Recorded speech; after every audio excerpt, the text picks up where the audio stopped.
ಮೊದಲ ಪಾಠ ನೈಸರ್ಗಿಕ ಸಂಪನ್ಮೂಲಗಳು ಅಂತಕ್ಕಂಥ ಪಾಠದಲ್ಲಿ ಅಭ್ಯಾಸದಲ್ಲಿರ್ತಕ್ಕಂಥ ಪ್ರಶ್ನೋತ್ತರಗಳ ಬಗ್ಗೆ ನೋಡೋಣ.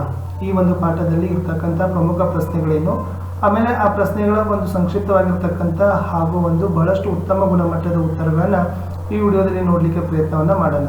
ಇಲ್ಲಿಯವರೆಗೆ ಅಪ್ಲೋಡ್ ಮಾಡಿರ್ತಕ್ಕಂಥ ವಿಡಿಯೋಗಳ ಪ್ಲೇಲಿಸ್ಟ್ ಲಿಂಕನ್ನು ಈ ವಿಡಿಯೋದ ಡಿಸ್ಕ್ರಿಪ್ಷನ್ ಬಾಕ್ಸ್ನಲ್ಲಿ ಇದ್ದಾವೆ, ತಾವು ಅದನ್ನು ನೋಡ್ಬೋದು. ಹೊಸಬರಾಗಿದ್ದರೆ ಚಾನಲ್ ಸಬ್ಸ್ಕ್ರೈಬ್ ಮಾಡಿ, ನೀವು ನಮ್ಮ ಟೆಲಿಗ್ರಾಮ್ ಗ್ರೂಪ್ಗೆ ಬಂದು ಸೇರಿಕೊಳ್ಳಿ ಅಂತ ಹೇಳ್ತಾ ಶುರು ಮಾಡೋಣ. ನೈಸರ್ಗಿಕ ಸಂಪನ್ಮೂಲಗಳು ಪಾಠದ ಅಭ್ಯಾಸದ ಪ್ರಶ್ನೋತ್ತರಗಳು. ಅಭ್ಯಾಸಗಳು: ಮುಖ್ಯ ಪ್ರಶ್ನೆ ಒಂದಿತ್ತು, ಕೆಳಗಿನ ವಾಕ್ಯಗಳಲ್ಲಿ ಖಾಲಿ ಬಿಟ್ಟಿರ್ತಕ್ಕಂಥ ಜಾಗಗಳನ್ನು ಭರ್ತಿಯನ್ನ ಮಾಡಬೇಕು. ಪ್ರಶ್ನೆ 1, ನೈಸರ್ಗಿಕ ಸಂಪನ್ಮೂಲಗಳು ನಿಸರ್ಗದ ಡ್ಯಾಶ್ ಆಗಿವೆ ಅಂತಕ್ಕಂಥದ್ದಿತ್ತು. ಸೊ ಉತ್ತರ ಬಂದ್ಬಿಟ್ಟು ಕೊಡುಗೆ. ಪ್ರಶ್ನೆ 2, ನಿರ್ದಿಷ್ಟ ಅವಧಿಯಲ್ಲಿ ಸಂಪನ್ಮೂಲಗಳು ಪುನರುತ್ಪಾದನೆ ಹೊಂದುತ್ತವೆ. ಅಂದರೆ ನಿರ್ದಿಷ್ಟ ಅವಧಿಯಲ್ಲಿ ಡ್ಯಾಶ್ ಸಂಪನ್ಮೂಲಗಳು ಪುನರ್ ಉತ್ಪಾದನೆ ಹೊಂದುತ್ತವೆ ಅಂತಕ್ಕಂಥ ಪ್ರಶ್ನೆ ಇತ್ತು. ಸೊ ಸರಿಯಾದ ಉತ್ತರ ಇತ್ತು ಪುನರ್ ಉತ್ಪತ್ತಿ ಹೊಂದತಕ್ಕಂಥ ಸಂಪನ್ಮೂಲಗಳು. ಪ್ರಶ್ನೆ 3, ಕಬ್ಬಿಣದ ಅದಿರು ಡ್ಯಾಶ್ ಸಂಪನ್ಮೂಲವಾಗಿದೆ.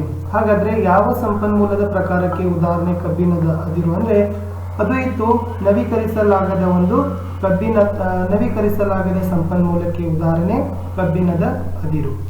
ಪ್ರಶ್ನೆ 4, ಸಂಪನ್ಮೂಲದ ಅವಶ್ಯಕತೆಯು ಅದರ ಲಭ್ಯತೆಗಿಂತ ಅಧಿಕವಾದಾಗ ಡ್ಯಾಶ್ ಉಂಟಾಗುತ್ತದೆ. ನೋಡಿ, ಸಂಪನ್ಮೂಲದ ಅವಶ್ಯಕತೆ ಅದರ ಲಭ್ಯತೆಗಿಂತ ಅಧಿಕವಾದಾಗ ಅಲ್ಲಿ ಕೊರತೆ ಅಂತಕ್ಕಂಥದ್ದು ಉಂಟಾಗ್ತದೆ. ಕೊರತೆ ಅಂತಕ್ಕಂಥದ್ದು ಸರಿ ಉತ್ತರ.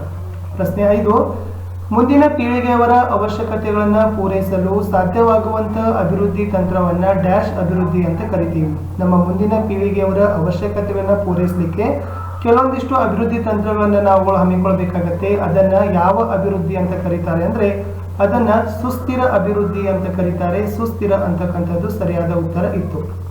ಪ್ರಶ್ನೆ 6, 2010ರಲ್ಲಿ ಮಾನವರು ತಮ್ಮ ಇಷ್ಟಗಳನ್ನು ಪೂರೈಸಿಕೊಳ್ಳಲು ಡ್ಯಾಶ್ ಪೃಥ್ವಿಗಳಷ್ಟು ಪ್ರದೇಶದ ಬಳಕೆಯನ್ನ ಮಾಡ್ತಾ ಇದ್ರು.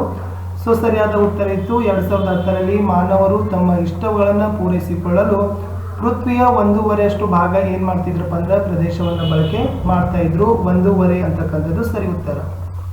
ಇನ್ನು ಎರಡನೇ ಮುಖ್ಯ ಪ್ರಶ್ನೆಗೆ ಹೋಗೋದಾದ್ರೆ ಈ ಪ್ರಶ್ನೆಗಳನ್ನ ತಾವುಗಳು ಒಂದು ವಾಕ್ಯದಲ್ಲಿ ಉತ್ತರಗಳನ್ನ ಬರೀಬೇಕು.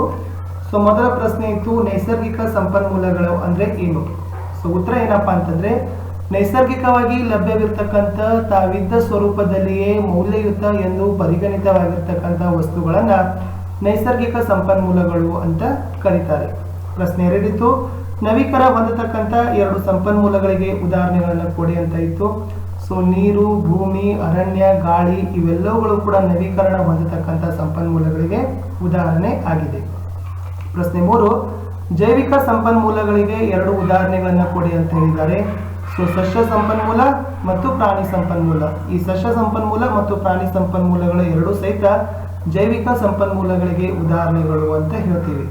ಪ್ರಶ್ನೆ 4 ಇತ್ತು, ಸಂರಕ್ಷಣೆ ಅಂದ್ರೆ ಏನು? ನೋಡಿ, ಮಾನವ ಜನಾಂಗದ ಈಗಿನ ಪೀಳಿಗೆಯ ಆಕಾಂಕ್ಷೆಗಳನ್ನ ಈಡೇರಿಸುವ ಹಾಗೂ ಮುಂದಿನ ಪೀಳಿಗೆಯವರ ಅಭಿಷ್ಟಗಳನ್ನು ಪೂರೈಸಲು ಸಾಧ್ಯವಾಗುವಂತೆ ಇರುವ ಜೀವಗೋಳವನ್ನ ನಿರ್ವಹಿಸತಕ್ಕಂಥ ಕ್ರಮಕ್ಕೆ ಸಂರಕ್ಷಣೆ ಅಂತ ಕರೀತಾರೆ. ಪ್ರಶ್ನೆ 5, ಜೀವ ಪರಿಸರದ ಹೆಜ್ಜೆ ಗುರುತನ್ನ ವ್ಯಾಖ್ಯಾನಿಸಿ ಅಂತ ಇದೆ. ಸೊ ಉತ್ತರ ಏನಪ್ಪಾ ಅಂತಂದ್ರೆ ಒಂದು ರಾಷ್ಟ್ರ ಅಥವಾ ಯಾವುದೇ ರಾಷ್ಟ್ರದ ಒಬ್ಬ ವ್ಯಕ್ತಿಯ ಸಂಪನ್ಮೂಲಗಳ ಬಳಕೆ ಮತ್ತು ತ್ಯಾಜ್ಯ ಉತ್ಪನ್ನದ ಪ್ರಮಾಣದ ಮೂಲಕ ಪರಿಸರದ ಮೇಲೆ ಬೀಳತಕ್ಕಂಥ ಒತ್ತಡವನ್ನು ಅಳಿತೀವಲ್ಲ, ಅದನ್ನೇ ಏನಂತ ಕರೀತಾರಪ್ಪ ಅಂದ್ರೆ ಜೀವ ಪರಿಸರದ ಹೆಜ್ಜೆ ಗುರುತು ಅಂತ ಕರೀತಾರೆ. ಪ್ರಶ್ನೆ 6, ಪುನರ್ ಬಳಕೆ ಎಂದರೆ ಏನು? ಸೊ ಯಾವುದಕ್ಕೆ ಪುನರ್ ಬಳಕೆ ಅಂತ ಕರೀತಾರೆ ಅಂತಕ್ಕಂಥದ್ದು ಪ್ರಶ್ನೆ ಇತ್ತು. ಸೊ ಉತ್ತರ ಏನಿದೆಪ್ಪ ಅಂದ್ರೆ ಪ್ರತಿಯೊಂದು ಸಂಪನ್ಮೂಲಗಳನ್ನ ಬೇರೆ ಬೇರೆ ಕೆಲಸಗಳಿಗಲ್ಲದೆ ಹಲವು ಬಾರಿ ಉಪಯೋಗಿಸುವುದಕ್ಕೆ ಪುನರ್ ಬಳಕೆ ಅಂತ ಕರೀತಾರೆ. ಸೊ ಒಂದು ಸಂಪನ್ಮೂಲಗಳನ್ನ ಬೇರೆ ಬೇರೆ ಕೆಲಸಗಳಿಲ್ಲದೆ ಅದನ್ನೇ ಮತ್ತೆ ಪದೇ ಪದೇ ಉಪಯೋಗ ಆಗಬೇಕು, ಸೊ ಅದನ್ನೇ ಪುನರ್ ಬಳಕೆ ಅಂತ ಕರೀತಾರೆ. ಸೊ ಮುಂದಿನ ಪ್ರಶ್ನೆಗಳು 5-6 ವಾಕ್ಯಗಳಲ್ಲಿ ತಾವು ಏನ್ ಮಾಡ್ಬೇಕಪ್ಪ ಅಂದ್ರೆ ಪ್ರಶ್ನೆಗಳಿಗೆ ಉತ್ತರಗಳನ್ನು ಕೊಡಬೇಕು. ಸೊ ಮೊದಲ ಪ್ರಶ್ನೆ ಇತ್ತು, ನವೀಕರಣ ಹೊಂದತಕ್ಕಂಥ ಮತ್ತು ಬರಿದಾಗುವ ಸಂಪನ್ಮೂಲಗಳ ನಡುವಿನ ವ್ಯತ್ಯಾಸವನ್ನ ಬರೀಬೇಕು. ಸೊ ಮೊದಲಿಗೆ ನವೀಕರಣ ಹೊಂದುವ ಸಂಪನ್ಮೂಲಗಳ ಬಗ್ಗೆ ನೋಡುವುದಾದ್ರೆ ಇವು ನಮಗೆ ನಿರಂತರವಾಗಿ ಬಳಕೆಗೆ ದೊರಕ್ತವೆ. ಯಾವುವು? ನವೀಕರಣ ಹೊಂದುವ ಸಂಪನ್ಮೂಲಗಳು. ಇವುಗಳಿಗೆ ಉದಾಹರಣೆಯನ್ನು ಕೊಡಬಹುದಾದ್ರೆ ನೀರು, ಭೂಮಿ, ಅರಣ್ಯ ಮತ್ತು ಗಾಳಿ. ಅದೇ ತರ ಸೊ ಬರಿದಾಗ್ತಕ್ಕಂಥ ಸಂಪನ್ಮೂಲಗಳು ಯಾವಪ್ಪ ಅಂತಂದ್ರೆ ಸೊ ಬಳಕೆ ಆಗದಂತೆ ಖಾಲಿ ಆಗ್ತಕ್ಕಂಥ ಸಂಪನ್ಮೂಲಗಳು. ನಾವು ಎಷ್ಟು ಬಳಸ್ತೀವಲ್ಲ ಅಷ್ಟು ಬಳಸಿದ ಹಾಗೆ ಈ ಸಂಪನ್ಮೂಲಗಳು ಏನಾಗ್ತವಪ್ಪ ಅಂದ್ರೆ ಬರಿದಾಗ್ತವೆ. ಸೊ ಇವುಗಳನ್ನೇ ನಾವು ಏನಂತ ಕರಿತೀವಿ, ಬರಿದಾಗ್ತಕ್ಕಂಥ ಸಂಪನ್ಮೂಲಗಳು ಅಂತ ಕರಿತೀವಿ. ಸೊ ಉದಾಹರಣೆಗಾಗಿ ಕಬ್ಬಿಣದ ಅದಿರು ಇರ್ಬೋದು, ಚಿನ್ನ ಮತ್ತು ತಾಮ್ರ ಇವೆಲ್ಲವು. ಪ್ರಶ್ನೆ 2, ಸಂಪನ್ಮೂಲಗಳ ಕೊರತೆ ಅಧಿಕವಾಗಿರುವುದಕ್ಕೆ ಕಾರಣಗಳನ್ನು ಕೊಡಿ ಅಂತ ಹೇಳಿದ್ದಾರೆ. ಸೊ ಮೊಟ್ಟ ಮೊದಲನೇದಾಗಿ ಹೇಳ್ಬೋದಂದ್ರೆ ಮಿತಿಮೀರಿದ ಜನಸಂಖ್ಯೆ ಆಗಿರ್ಬೋದು, ಹೆಚ್ಚಾಗ್ತಕ್ಕಂಥ ಕೈಗಾರೀಕರಣ ಆಗಿರ್ಬೋದು, ಆಮೇಲೆ ಈ ಕೈಗಾರಿಕಾ ಪ್ರದೇಶಗಳು ಬಹಳಷ್ಟು ವಿಸ್ತರಣೆ ಆಗ್ತಾ ಇದ್ದಾವೆ, ಆಮೇಲೆ ಬೆಳೀತಕ್ಕಂಥ ವಾಯು ಮಾಲಿನ್ಯ, ಜಲ ಮಾಲಿನ್ಯ ಮತ್ತು ಭೂ ಸವಕಳಿ, ಇವೆಲ್ಲ ಅಂಶಗಳು ಏನಪ್ಪಾ ಅಂತಂದ್ರೆ ಸಂಪನ್ಮೂಲಗಳ ಕೊರತೆ ಬಹಳಷ್ಟು ಅಧಿಕವಾಗಲಿಕ್ಕೆ ನಾವು ಕೊಡ್ಬೋದಾಗಿರ್ತಕ್ಕಂಥ ಕಾರಣಗಳು. ಮುಂದಿನ ಪ್ರಶ್ನೆಗೆ ಹೋಗೋಣ. ಪ್ರಶ್ನೆ ಸಂಖ್ಯೆ 3, 4 Rಗಳೆಂದರೇನು ಸಂಕ್ಷಿಪ್ತವಾಗಿ ಬರೆಯಿರಿ. ನೋಡಿ ಉತ್ತರ ಏನಂತಂದ್ರೆ ಪರಿಸರದ ಸಂರಕ್ಷಣೆಗಿರ್ತಕ್ಕಂಥ ಪರಿಣಾಮಕಾರಿಯಾಗಿರ್ತಕ್ಕಂಥ 4 ತಂತ್ರಗಳಿದಾವಲ್ಲ ಅವುಗಳಿಗೆ 4 Rಗಳು ಅಂತ ಕರಿತೀವಿ. ಇದರಲ್ಲಿ ಫಸ್ಟ್ ಬರ್ತಕ್ಕಂಥದ್ದು ಮಿತ ಬಳಕೆ ಅಂತ ಬರುತ್ತೆ. ಸೊ ಮಿತ ಬಳಕೆ ಅಂತಂದ್ರೆ ಸಂಪನ್ಮೂಲಗಳ ಬಳಕೆಯನ್ನು ಏನ್ ಮಾಡ್ಬೇಕಪ್ಪ ಅಂದ್ರೆ ಕಡಿಮೆ ಮಾಡಬೇಕು. ಸೊ ಪೋಲು ಮಾಡುವಿಕೆಯನ್ನು ಏನಾಗ್ತದಪ್ಪ ಅಂದ್ರೆ ತಡಿತಕ್ಕಂಥದ್ದು. ಇನ್ನು ಎರಡನೇದು ಮರು ಬಳಕೆ ಅಂತ ಇದೆ. ಸೊ ಅದೇ ಸಂಪನ್ಮೂಲಗಳನ್ನ ಹಲವು ಬಾರಿ ನಾವೇನ್ ಮಾಡ್ಬೇಕಪ್ಪ ಅಂತಂದ್ರೆ ಬಳಕೆಯನ್ನ ಮಾಡೋದು. ಮೂರನೇದು ಪುನರ್ಭರ್ತಿ ಅಂತ ಇದೆ. ಸೊ ಸಂಪನ್ಮೂಲಗಳನ್ನ ವೃದ್ಧಿ ಮಾಡಬೇಕು. 4 ಸಂಶೋಧನೆ ಅಂತ ಇದೆ. ಪರ್ಯಾಯ ಬಳಕೆಯ ವಸ್ತುಗಳಿಗಾಗಿ ನಾವು ಆವಿಷ್ಕಾರವನ್ನು ಮಾಡ್ತಕ್ಕಂಥದ್ದು.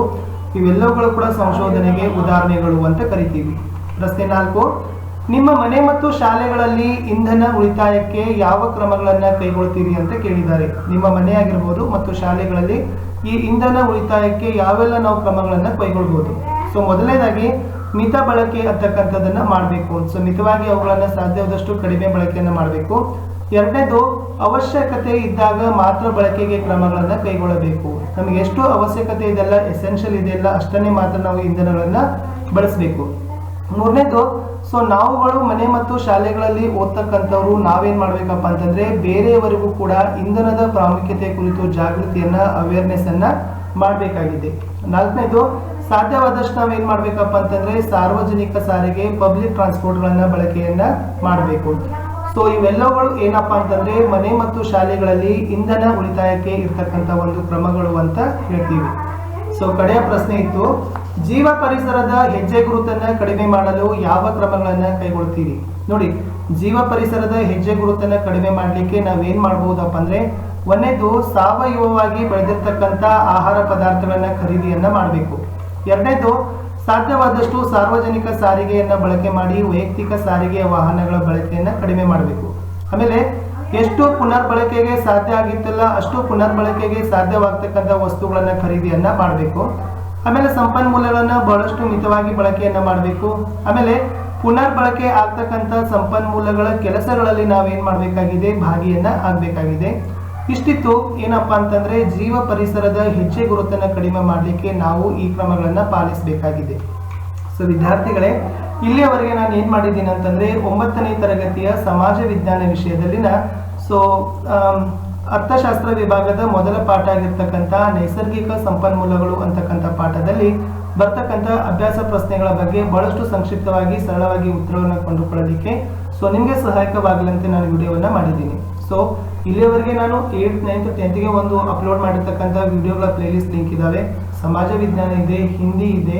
ಸೊ ಬೇರೆ ಬೇರೆ ವಿಷಯಗಳ ಪ್ಲೇಲಿಸ್ಟ್ ಲಿಂಕ್ಗಳ ಸಹಿತ ಈ ವಿಡಿಯೋದ ಡಿಸ್ಕ್ರಿಪ್ಷನ್ ಬಾಕ್ಸ್ ನಲ್ಲಿ ಹಾಕಿದ್ದೀನಿ. ಸೊ ತಾವುಗಳು ಅವುಗಳನ್ನು ನೋಡಿ ಸೊ ವಿಡಿಯೋ ನೋಡಿದ ಮೇಲೆ ಒಂದು ಲೈಕ್ ಅನ್ನ ಮಾಡಲಿಕ್ಕೆ ಮರೆಯದಿರಿ. ಏಕೆಂದರೆ ನಿಮ್ಮ ಲೈಕ್ ಅದುವೇ ನಮಗಿರ್ತಕ್ಕಂಥ ಒಂದು ಮೋಟಿವೇಶನ್. ಈ ವಿಡಿಯೋವನ್ನ ನೋಡಿದ ತಕ್ಷಣ ನಿಮ್ಮ ಗೆಳೆಯರ ಬಳಗಗಳಲ್ಲಾಗಿರ್ಬೋದು, ಶಾಲೆಗಳ ವಾಟ್ಸಪ್ ಗ್ರೂಪ್ಗಳಲ್ಲಿ, ಟೆಲಿಗ್ರಾಮ್ ಗ್ರೂಪ್ಗಳಲ್ಲಿ ಸಹಿತ ಶೇರನ್ನ ಮಾಡಿ. ಯಾಕಂದ್ರೆ ನಿಮ್ಮ ಒಂದು ಶೇರ್ಗಳು ಏನಾಗ್ತವಪ್ಪ ಅಂದ್ರೆ ಅದುವೇ ನಮಗೆ ಇರ್ತಕ್ಕಂಥ ಒಂದು ಬಹಳಷ್ಟಿದ್ದಾಗಿರ್ತಕ್ಕಂಥ ಬಿಗ್ಗೆಸ್ಟ್ ಒಂದು ಕಾಂಟ್ರಿಬ್ಯೂಷನ್ ಅಂತ ಹೇಳ್ತೀವಿ. ನೀವು ನಮ್ಮ ಟೆಲಿಗ್ರಾಮ್ ಗ್ರೂಪ್ಗೆ ಬಂದು ಸೇರಿಕೊಳ್ಳಿ. ಅದರ ಲಿಂಕ್ ಅನ್ನು ಸಹಿತ ಈ ವಿಡಿಯೋದ ಡಿಸ್ಕ್ರಿಪ್ಷನ್ ಬಾಕ್ಸ್ ನಲ್ಲಿ ನಾನು ಏನ್ ಮಾಡಿದ್ದೀನಿ ಅಂತಂದ್ರೆ ಹಾಕಿದ್ದೀನಿ. ಸೊ ಈ ವಿಡಿಯೋದ ಕುರಿತಾಗಿರ್ತಕ್ಕಂಥ ವಿಷಯದ ಕುರಿತಾಗಿರ್ತಕ್ಕಂಥ ಉತ್ತರಗಳ ಕುರಿತಾಗಿರ್ತಕ್ಕಂಥ ಏನಾದರೂ ಗೊಂದಲಗಳಿದ್ರೆ, ಸಂದೇಹಗಳಿದ್ರೆ ತಾವುಗಳು ಏನ್ ಮಾಡಬಹುದಪ್ಪ ಅಂದ್ರೆ ಕಮೆಂಟ್ ಬಾಕ್ಸ್ ನಲ್ಲಿ ಪಿನ್ ಅನ್ನು ಸಹಿತ ಮಾಡಬಹುದು. ನಿಮ್ಮ ಒಂದು ಕಮೆಂಟ್ಗಳನ್ನು ನಾನು ಖಂಡಿತವಾಗಿ ಓದ್ತೀನಿ ಮತ್ತು ಅದಕ್ಕೆ ಪ್ರತಿ ಉತ್ತರವನ್ನು ಕೊಡ್ಲಿಕ್ಕೆ ಕೂಡ ನಾನು ಪ್ರಯತ್ನವನ್ನ ಮಾಡ್ತೀನಿ ಅಂತ ಹೇಳ್ತಾ ಸಿಗುವ ಮತ್ತೆ